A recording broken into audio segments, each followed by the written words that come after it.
Próxima estação: Incubadora de Sonhos. Fala, pessoal! Meu nome é Vitor Uchoa, eu sou assistente social, editor da Luva Editora e criador do projeto Incubadora de Sonhos. No programa de hoje, eu falarei com o autor Edjan CS, que é o autor de Gótico Suburbano, o último livro lançado pela 4ª edição da Incubadora de Sonhos. E aí, Edjan, como é que você tá, meu amigo? Tudo bem, cara, tudo bem. Levando, né, no meio dessa loucura toda que a gente está vivendo. Mas, fora isso, tudo tranquilo. E muito feliz por estar aqui participando desse podcast, né? Eu também estou muito feliz de você ter aceitado. Sabe que você é um grande amigo, né, que a gente fez pelos eventos, que a gente percorreu Baixada, né? Se conheceu por lá. E além de publicar livros, a incubadora dá a oportunidade de a gente fazer grandes amizades também, né? Isso que é legal. Com certeza, com certeza. Edjan, o terror hoje dá para competir com o que a gente escreve? Ou melhor, o terror que a gente escreve dá para competir com a realidade? Essa é uma pergunta que as pessoas sempre fazem, né? Sim, a gente está vivendo realmente uma época muito esquisita, mas eu, como otimista, acredito que isso vai passar também. As coisas ruins, as coisas boas passam.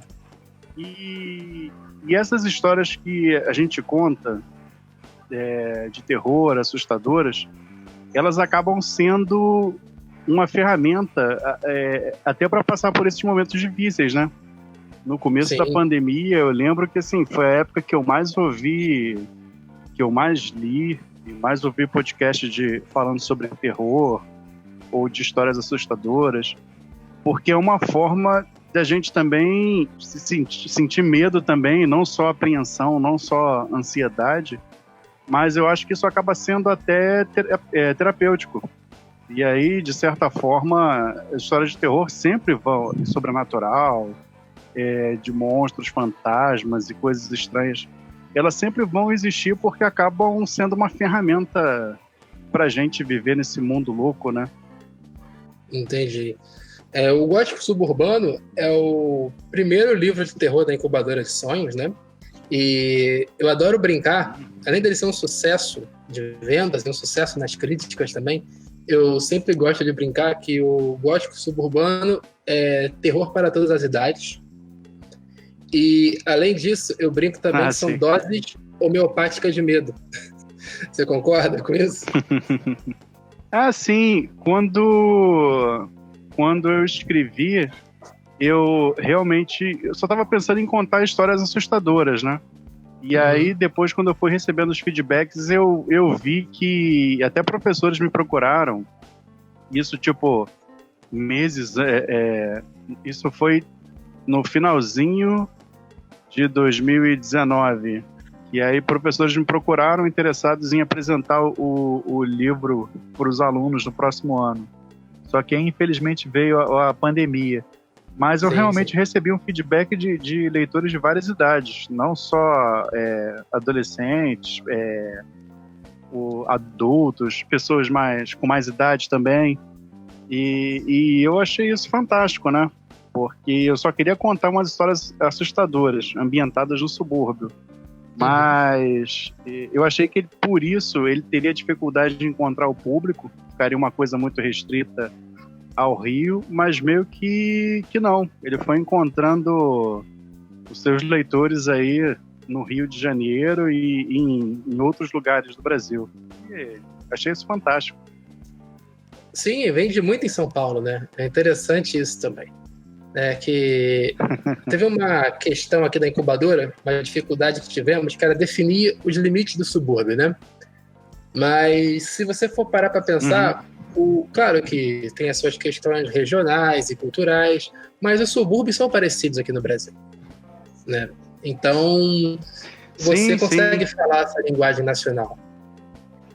Esse é um outro ponto interessante, porque você pensa em coisas que existem no subúrbio, tipo a barbearia onde você vai cortar o cabelo e acaba ouvindo história da vizinhança, ou aquela casa que está em construção, está abandonada ninguém sabe exatamente quem é o dono, ou uma ou outra pessoa tenta mostrar que sabe mais, e aí conta uma história do que seria aquilo, mas ninguém sabe exatamente o que é, e às vezes acaba virando um ponto de referência para a garotada, né?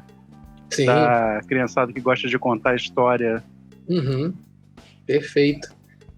Sobre a questão dos professores, né, utilizarem sala de aula, eu queria aproveitar a oportunidade e trazer 3 perguntas do professor da USP, Jean-Pierre Chauvin, que ele leu o Gótico Suburbano, né, fez uma resenha muito legal, que a gente vai estar disponibilizando no canal da Luva, né, no blog da Luva. Primeiro ele te cumprimenta, fala muito bem do Gótico Suburbano, aí depois ele faz a pergunta. Sobre a temática, os cenários e os personagens do seu livro traduzem questões urbanas complexas. Que autores o inspiram? Quais são suas inspirações literárias? Bom, falando dos autores contemporâneos, 2 autores me influenciaram muito. Eu já tinha alguns contos prontos, que assim, isso bem antes de a gente até ter conversado sobre a publicação. Mas a leitura do livro deles me deu uma ideia de como continuar, porque eu também estava inseguro com relação a um livro de contos. Um deles foi o Vitor Abdala, com a coletânea dele Macabramente, que tinha alguns contos de terror que não se passavam no Rio, mas os que se passavam no Rio, principalmente na região central, e eu gostei dessa carioquice nas histórias. E o outro foi o Jonathan Magela. E, com certeza, quando eu li o Vidas Irrisórias, eu fiquei encantado, porque assim, é um livro fantástico, com ambientação na Baixada, principalmente, né? E ele pega esses pequenos dramas da vida das pessoas, transforma em grandes histórias. Então, poxa, isso foi fantástico também. E serviu para mim como norte, né? Foram 2 inspirações, com certeza. E falando de escritores mais clássicos, o Lima Barreto, Sim. Com certeza, porque é cronista dos subúrbios, né? Um outro que eu... Assim, isso daí é meio que esperado para qualquer escritor de terror, ou boa parte dele. Mas o Stephen King, com certeza, principalmente nas histórias iniciais dele, dos contos que ele escrevia e que eram publicados em revista de mulher pelada. O Jean ele pergunta basicamente que o cenário e a ambientação são quase os personagens na sua história, né? E a gente sabe que o gótico suburbano ele segue uma temática de bairros como segue o trem, uma linha de trem, certo? Então ele faz uma questão que ele pergunta, né? Qual foi a sua grande inspiração nessa ambientação? Por que esse cenário?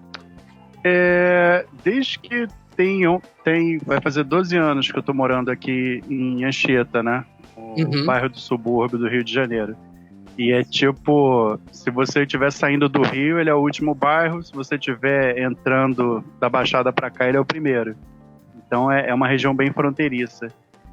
E aí nasceu dessas brincadeiras mesmo, de olhar para os locais e meio que imaginar histórias. E às vezes muita coisa não foi nem muita imaginação, era como se eu olhasse para o lugar e ele meio que já tivesse uma história ali, ou um ponto de uma história que precisasse ser contada. Bom, temos uma terceira questão aqui, que eu acho que pode se entrelaçar bem com a questão que eu faria da incubadora de sonhos, tá bom? A minha pergunta sobre a incubadora de sonhos seria qual a relevância da incubadora de sonhos para o autor e leitor nesse caso, né? Como a incubadora de sonhos nos 4 primeiros volumes pegou o estado do Rio de Janeiro inteiro, nessa 5ª edição a gente está fazendo apenas pelo subúrbio do Rio, em função do edital da Prefeitura do Rio. Qual a relevância para o escritor e para os leitores quando trabalhamos em temas específicos das periferias das grandes cidades? E qual a importância da incubadora de sonhos nesse processo? Bom, com relação à importância de você ter... Quando você tem uma produção